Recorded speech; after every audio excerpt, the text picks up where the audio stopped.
Freud had an interesting saying, more perfect on the outside, more flawed on the inside. Is it true?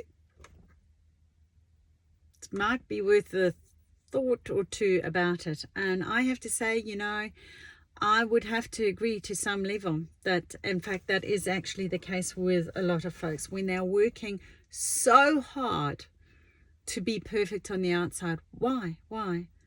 When you're confident in who you are, you don't need to prove anything to anyone, do you? It's kind of like power junkies, you know who I'm talking about. It's like, you go through customs or something at passport control, and it's like they own the country, and they're going to give you a hard time going through, and you're just like, oh my God, who do you think you are? And it's like, oh, I'm not saying all of them are like that, but you definitely have come across them, I'm sure. Or it's like it might be a boss who's never had power before, and then suddenly they're like these massive, like, mini dictators, and you're like, oh my God, you were so sweet and lovely when you weren't a boss, and now that you've been promoted, you're a flippin' nightmare.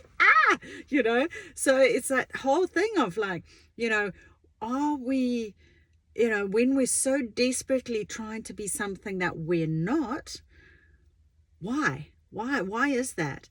So my whole drive with everything that I do is get back to who you really are and being authentically okay with that. Your authentic self. It's, my shoes, my path, my way, your shoes, your path, your way. And I love your shoes. And there's going to be some shoes I don't like, and there's going to be some of the shoes that I wear that you don't like, and you're going to go, well, I don't like those. And I want you to get to a place where you kind of go, well, do you know what? I'm all right with that. That's okay. I'm okay. I am genuinely fine if you don't like my shoes. That means that I get to wear them and that you get to wear yours. And that's what makes the mix. If you've watched my oranges and apples shoes video, it's all about that. It's like, that's what makes the fruit salad. That's what makes the funkiness and the joy, the difference, the zest for life. If everything was the same, how boring would that be?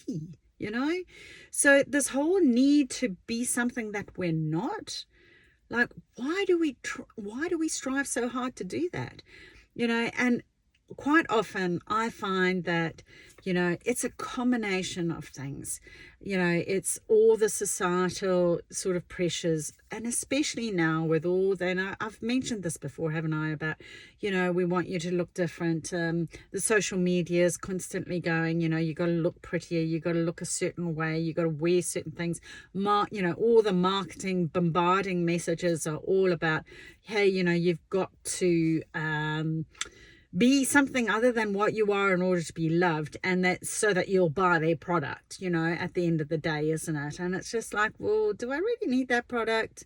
Do I really need to, do this just so that you'll love me more? I mean, yeah, maybe. Actually, that doesn't. All right, I'm playing. I'm messing with you. I'm thinking, oh, actually, that doesn't look too bad. Oh my gosh! But this is the thing. It's just like, at the end of the day, I mean, so what? Yes, I have wrinkles, but you know what? They're laughing lines. They're laughing lines. I don't want to change that. It's like that's humor and joy that I've had in my life repetitively for years. So why would I get rid of that? So you got to love me for who I am, because that's who it is. And I would love for us to love each other for our imperfections. Forget the perfect shoes. Forget the, I have to be powerful and I have to be overly successful. When you're trying so dang hard, honestly, people will see through it. And this is what people don't get quite often when they're so far gone. So there was a function not so long ago that I went to with my son, who, he's only just turned 14. And there's a lady who, really makes a statement with her clothing and her makeup and her shoes.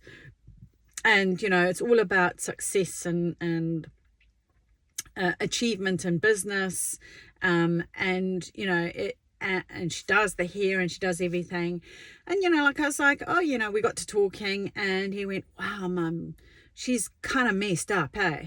And I was like, what? You don't know that? How do you know that? And he went, well, look, he said, come on, everybody can see through that. Now that is a teenager. And I was like, look, she's got these issues, right? And I was like, but how does he know that? No one knows about that stuff. Like I know some of the stuff that's gone on, but I haven't ever shared it. I mean, obviously, because it's private. But I was like, what? And he said, come on, everybody knows that. They just like look at her and they go, wow, what happened to you, man? And I was like, really? Like, was I, maybe because I'm too close to the situation, I can't see it.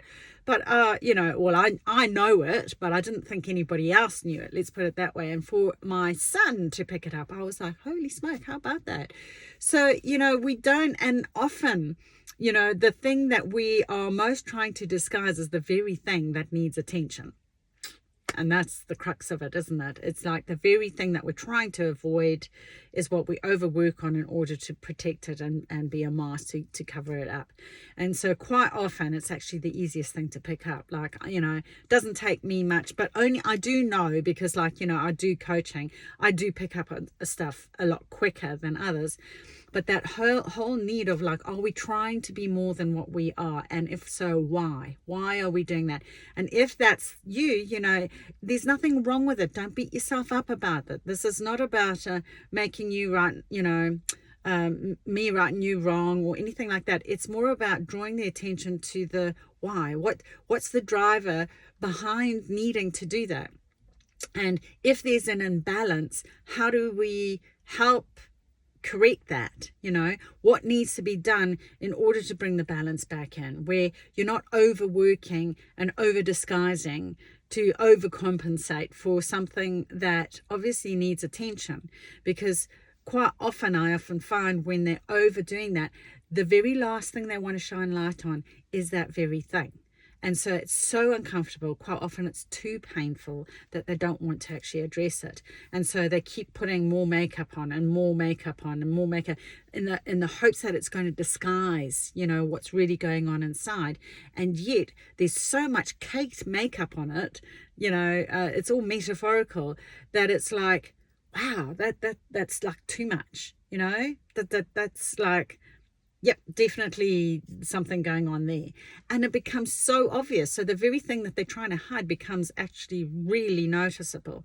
So it's how do we, recognize that within ourselves? We've all got it to some degree. Some are like way worse than others. Some, if we've had extreme trauma, it's going to be more inflated and more, exacerbated, and the more of a need to contain it quite often, because there's a sense of control when you do that, obviously. And it's just like, well, if I don't talk about it, if I don't think about it, then it's not going to cause any pain, is it?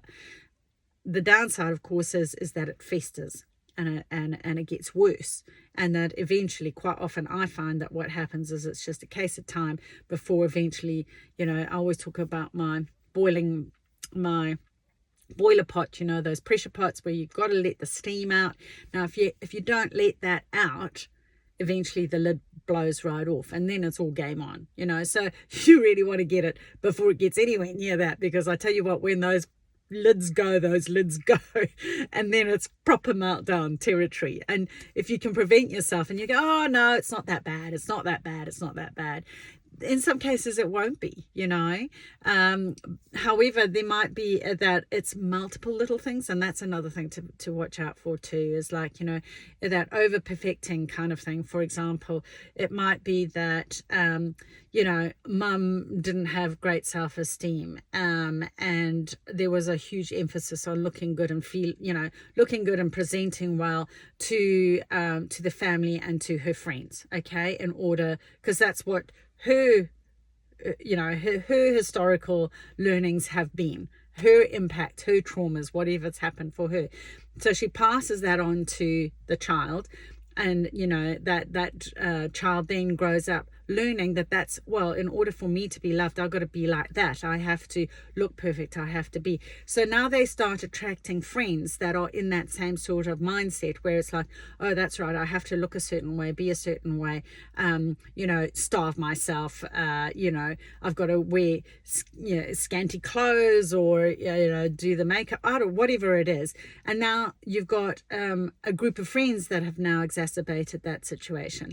And it's now you go, well, okay, then you attract a partner who's pretty shallow because they're material and they don't go for the deeper stuff. So it's like, well, as long as you look good, darling, you look good on my arm. So now you've got a partner that's doing that as well. So can you see how it becomes more than one thing? You land up attracting more of the same. And a lot of them quite often have this similar issues, or issues that are going to make it more unstable for you to be the best version of yourself. You might think you're being the best version physically, and you might be. But if you're overdoing it, if you're over exercising, if you're over dieting, if you're over compensating in any way, it's too much, isn't it? There's no balance there. So that it's that whole thing of getting the scales right, and recognizing, oh, do you know what? Why do I need to do that in order to feel like I need your love, from my partner, or from my friends, or from the business, or from the, and some people might be quite happy in that. There are people who just don't want to question that, who it's too dark, it's too hard, they don't want to. And look, so be it. It is your shoes, it is your path, it is your way. It's whether you choose to do something with that or not, that's up to you. But if you're falling into that thing, don't beat yourself up about it. Just go, do you know what? I've never thought about that. Why do I feel the need to be like that, or do that, or say that, or, present myself in that way? Why, and if you're brave enough, maybe the time now is to do the healing, maybe this is your lifetime to do that. If you don't, I'm the believer of you come back and you'll just learn it all again and have the same lessons until you do get it. So my philosophy is, let's just get it over and done with right now. We're here now, let's just do it, So if you're brave enough, start asking those questions. If you think it's deep-seated trauma, do go to someone and get the care that you actually do need, like the support that you do need. Don't try and tackle it by yourself. But if it's mild to moderate stuff and you go, oh, do you know what? Yeah, it was like just a self-esteem issue. Oh, okay. Do you know what? I think I could tackle it. Then start doing all my VICKI JANE stuff. You don't have to do my stuff. I don't really care as long as you do it somewhere. Do courses, go to a coach, get something. Just start somewhere. Just get those shoes off. First of all, you've got to recognize, well, have I got my over perfection shoes on, or my over power shoes on, or my over whatever shoes on, and go, well, are they serving me? Like, is this making me happy? Needing to always be so completely different in order to feel like I that's the only way I can get love. Because I'm telling you right now, that's not. Deep love and connection doesn't come from, anything about what you look like. It's your inner light that shines out, that shines through, So when you start recognizing that and going, well, who are those other beings, those light beings that are going to love me for that part of me, the true me? That's who I would love you to be able to hang out with. And that's the kind of community I'm looking to build within the VICKI JANE Facebook group. And, my whole tribe is centered around that, where it's like, we're all on our own paths, but we're supporting each other on, your shoes, your path, and your way. So I hope you found that useful and got you thinking there today. If you did, please like, share, subscribe. And I look forward to seeing you again next time. Namaste.